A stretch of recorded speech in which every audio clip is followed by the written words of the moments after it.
Здравейте, благодаря за поканата. А, Ще ви представя нашия проект за Кинокосмос, разработен от мен и от съпругата ми Елена Балджиева. Това е знакова сграда за Пловдив. Пловдивчаните много добре знаят за коя сграда става дума. Този проект е продукт на спечелен конкурс през 2019 година, който ние сме спечелили и заданието за проектиране беше да превърнем тази знакова сграда, която е била кино, в многофункционална зала. Историята на проекта е доста сложна и така политически натоварена, тъй като още през 2011 година общината има намерение да събори сградата и да построи паркинг на нейно място. Сами ще разберете колко е лишено това от смисъл, тъй като се намира в самия център на града на пътна артерия, която е натоварена с много култура. Борис Христов, художествената галерия, също така и търговски доста значима сграда на МОЛ Марково ТП. Имаше гражданска инициатива за запазване на сградата на Кинокосмос, която се увенча с успех и много колеги са се изказвали и са имали отношение към тази сграда.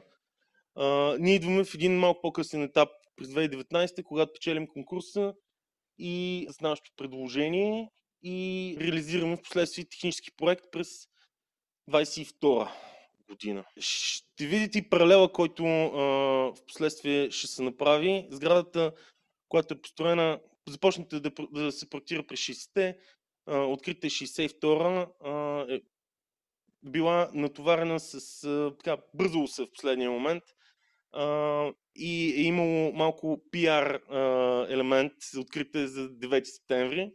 По същия начин и нашия конкурс премина през конкурс идеен за пиар, след това дълго време за тишие, след това технически проект за пиар на общината и сега в момента се строи.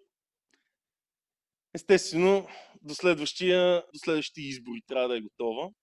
Ще ви преведа през презентацията, която ще ви запозная с архивната информация, която е много откъслична, заснемането, което сме направили и нашето функционално решение, като сцена, зала, фоайета, екстериор и площадното пространство пред сградата. Това е част от малкото изходна информация, която успяхме да намерим и която ни беше предоставена от Държавния архив в вестник Отечествен глас през 60-та година. Има статия за това, че започва да се строи модерен кинотеатър. Може да забележите, че визуализацията или скицата, която се показва, доста се различава от крайния резултат. Това е архивна снимка. Сградата е проектирана от архитект Шинков и колектив, който обаче след първоначалния му проект заминава за чужбина да работи за няколко години и по негови думи в неговата книга "Архитектурата" обвинява чиновника, както той го нарича, за това, че са му променили проекта драстично. Замисълът на сградата е да се посетителите да влизат от двата входа отдолу и от два входа отгоре. Впоследствие обаче чиновника, както той каза, шпионирал сладкарница на второто ниво и е зазидал входовете на второ ниво. Това е сградата, която ние намерихме. Тя е функционирала до 1998 година и впоследствие е занемарена. Било свърталище на скитници в центъра на града, пожарена в наистина много тежко състояние. Първото ни голямо предизвикателство беше да изготвим изобщо заснемане на сградата, тъй като архивна документация не ни беше предоставена, никакви чертежи. Това, което трябваше да направим, е да възстановим конструкция, да направим обследване Използвали сме всякакви методи, включително лейдар и по-стандартни заснемания с рулетки, заснемания с геодезист и много обстойно обследване. Срока ни за проектиране беше 6 месеца, който бих казал, че беше кратък за това, което трябваше да направим. Сградата има много характерни елементи. Това са гипсовите акустични панели по стената. Също така има навсякъде се проведена една така характерна за следвоенния модернизъм, соцмодернизъм, геометрични форми, които са проведени във всички детайли на сградата. Нашия проект се опитва да се вдъхнови от тия пирамидални членения и да ги възстанови по някакъв начин. Също така сградата е претърпяла серия от така допълнения. В един момент е била компютърен клуб за интернет зала. Факт е, че никога не е била фактически завършена. Това, което сме намерили в Държавния архив, също беше една докладна през 60-те, 2 месеца преди 9 септември, за това как на технически ръководител Левов в общи линии му се карат, че не се справя достатъчно бързо и че трябва за 9 септември задължително да отвори. ОВК инсталацията долу е правена в последния момент. Много неща са правени очевидно без проект, майсторски на място. Сутерена няма под, до такава степен, че в една част си мислихме, че има така офисна зона, където са правили торти. Сега е офисна, преди е било кухня за сладкарниците, но тази кухня нямала никога под, някаква много тънка замазка. Но сградата е компрометирана и отвънка, и отвътре. На покрива имаше пораснали дървета. Характерните пирамидални елементи са в лошо състояние, но само 2 от тях са фактически паднали. И нашето предложение е да се направи преработка на тази сграда, като тя не може да остане само кино. Защо не може?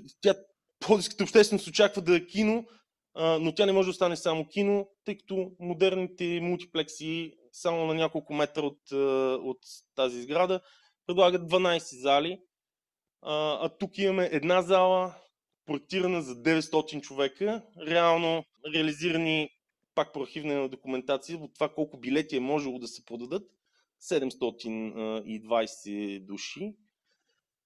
Вероятно, включително и правостоящи по това време. Но това е в модерния свят практически безсмислено да бъде само кино. Ние трябваше да осигурим по някакъв начин и театър, и други експериментални представления, отчитайки дадености на сградата. Дадености на сградата са, че имот е тесен, в градска среда, нямаме възможност за разширяване на сцена, добавяне на допълнителни обеми и други такива неща, които се очакват от един театър.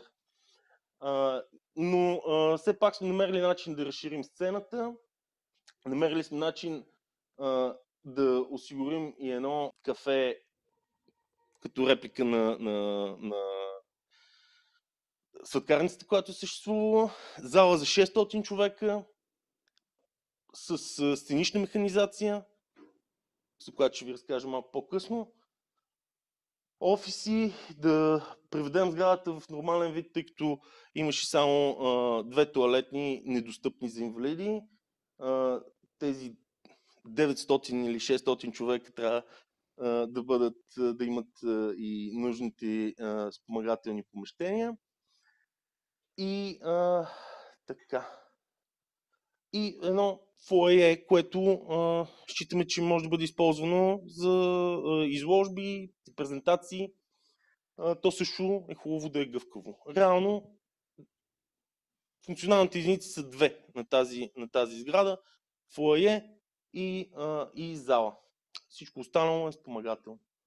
На второ ниво имаме две зони за презентации и една зона за неформални срещи, която идеята ни е да се направи нещо като малък музей на тази гражданска инициатива, която успява да запази сградата.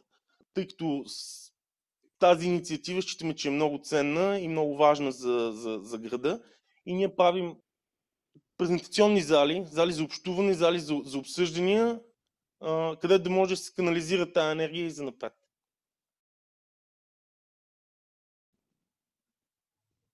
Също така сме направили и сутерена, който никога не е бил довършван, с офиси, 4 съблекални за артисти, новите тоалетни, инсталационни помещения и един голям склад под сцената за декори.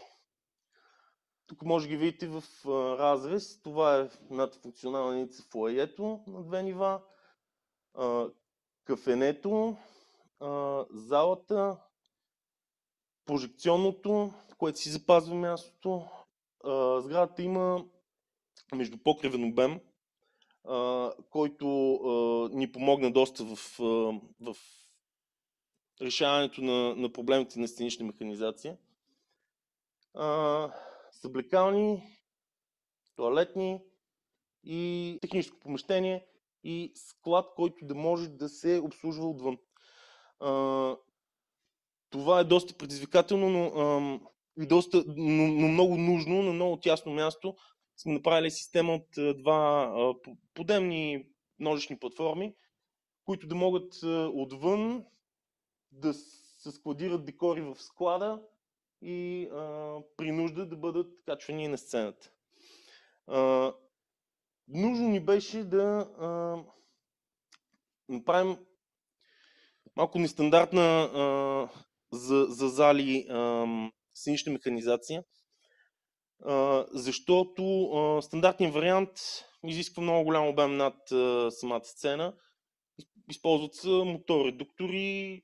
Това е доста голяма машина, която да повдига чиги, да повдига декори.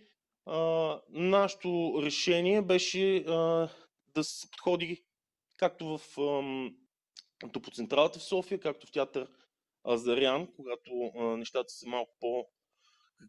които също имат подобни проблеми с пространството, да се подходи на принципа на открити сцени, на външни сцени и сме използвали телфери за решаване на сценичната механизация.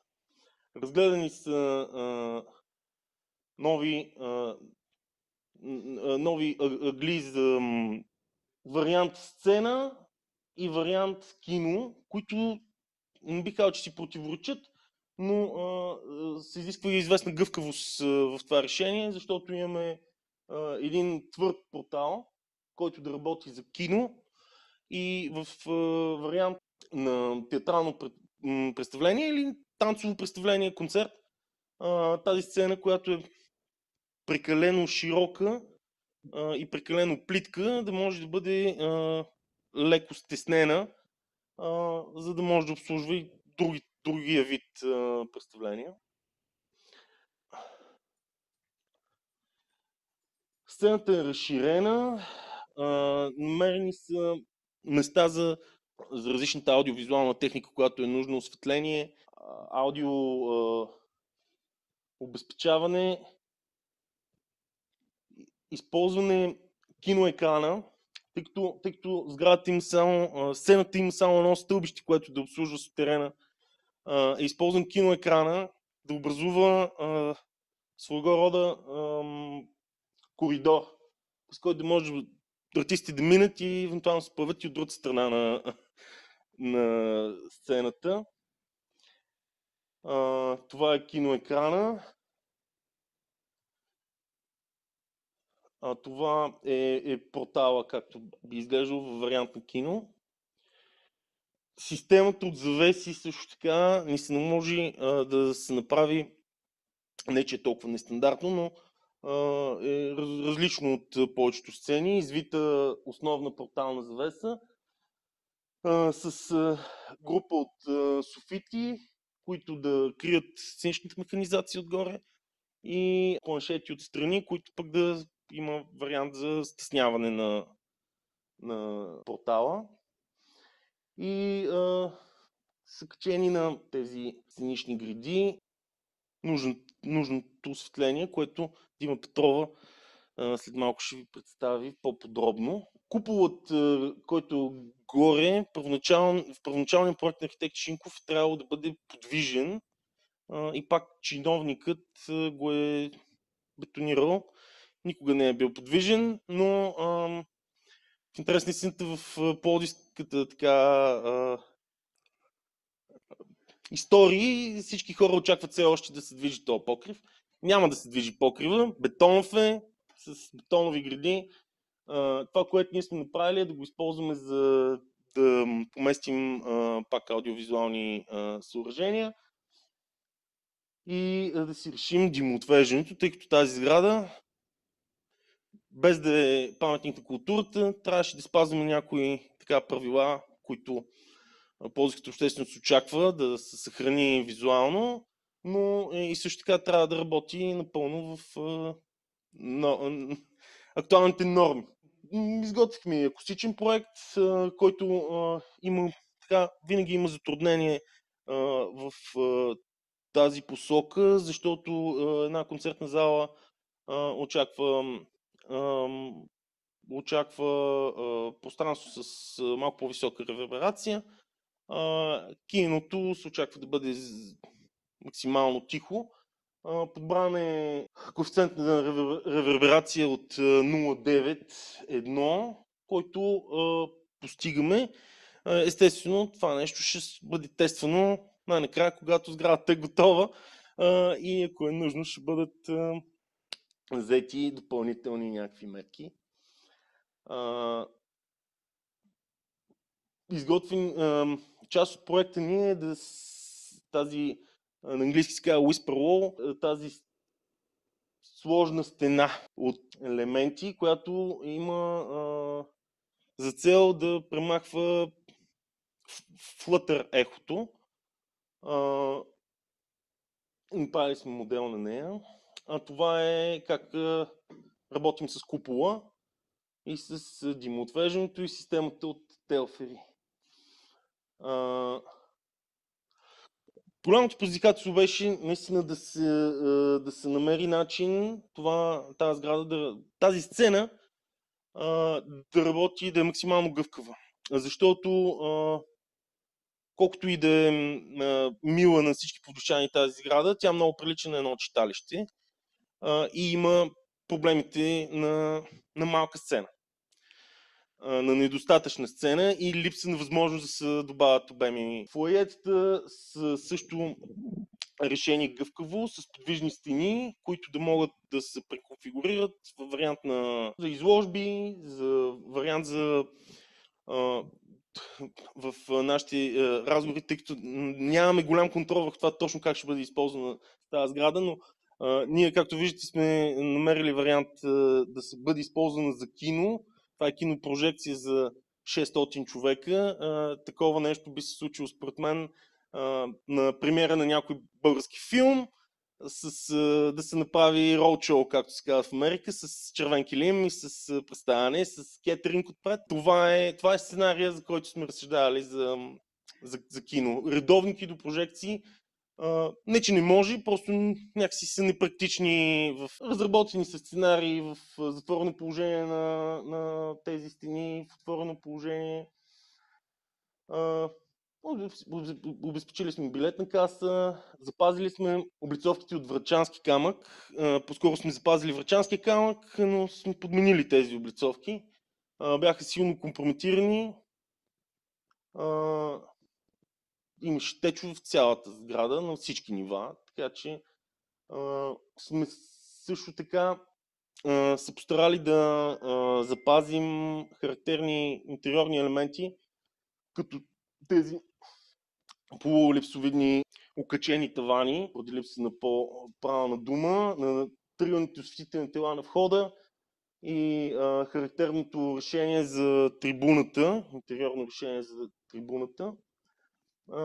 Но също така не сме се чувствали ограничени да подхождаме напълно като с културно наследство, с проект за културно наследство, където трябва да пазим всичко. И имахме вариант, в който се изразяваме и нашите виждания. Да. Но също така сме запазили характерния парапет на стълбището. Базалтовото покритие ще бъде реставрирано. Така. Имаме неформална зона, зона за презентации, зона за дискусии. Това пак са варианти, които сме разработвали на употреба на помещенията. Фасадно сме се постарали да я запазим максимално близо и да възстановим. Разглеждахме различни мазилки и решения на запазване на характерните пирамидални елементи. Накрая се спряхме на Realfix, тъй като те бяха така отзивчиви и най-много се постараха за това да се доближим много близо до истината и до оригинала. Това ни беше част от изследването на панелите. Има много от тях, които са запазени, много от тях, които са в тежко състояние. Постарахме се също така да възстановим и характерния надпис и да възстановим и шрифта, като сме работили с типограф. Разработили сме също и площада отпред и сме се постарали да направим, да използваме мотиви, пак триъгълни, пирамидални, контрастните елементи, които... И това са визуализации. Минималистичен дизайн на пейки, кошове и другите елементи на градското обзавеждане, пак старайки се да има някъде пирамида. И това беше. Благодаря.